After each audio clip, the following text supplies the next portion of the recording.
नमस्कार, dB news में आपका स्वागत है। गृह मंत्री अमित शाह ने कश्मीर से आतंकवाद के इकोसिस्टम के सफाई की बात करते हुए इतिहास के पन्ने भी पलटे हैं। Jammu Kashmir and Ladakh through the ages किताब के विमोचन कार्यक्रम में शाह ने गुरुवार को कहा कि हम जानते हैं कश्मीर को कश्यप की भूमि के नाम से जाना जाता है। शायद हो सकता है कि उनके नाम से ही कश्मीर का नाम पड़ा हो।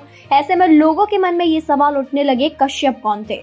आपको बता दें, कश्यप ऋषि ब्रह्मा जी के मानस पुत्र मरीचि के बेटे थे। इनकी मां का नाम कला था।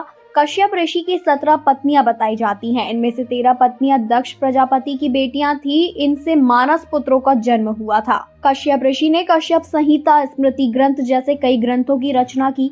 प्राचीन ग्रंथों में इस बात का जिक्र मिलता है कि कश्यप ऋषि ने कश्मीर में तपस्या की थी। ऐसे में मान्यता है कि कश्मीर नाम ऋषि कश्यप के नाम से ही आया हो और उसी नाम से नगर बसाया गया हो। कश्मीर के पहले राजा भी महर्षि कश्यप थे। उस समय घाटी में कश्यप समाज रहा करता था। गृह मंत्री ने कश्मीर के शेष भारत के साथ संबंधों का जिक्र करते हुए कहा कि भारत दुनिया का एकमात्र ऐसा देश है जो भू सांस्कृतिक है। इसकी सीमाएं संस्कृति से बनती है। शाह ने कहा कि भारत को केवल भारतीय परिप्रेक्ष्य से ही समझा जा सकता है, भू राजनीतिक परिप्रेक्ष्य से नहीं। उन्होंने कहा कि सिल्क रूट से लेकर मध्य एशिया तक और शंकराचार्य मंदिर से लेकर हेमिस मंठ तक, व्यापार से लेकर अध्यात्म तक, दोनों का मजबूत आधार कश्मीर की संस्कृति में मौजूद है।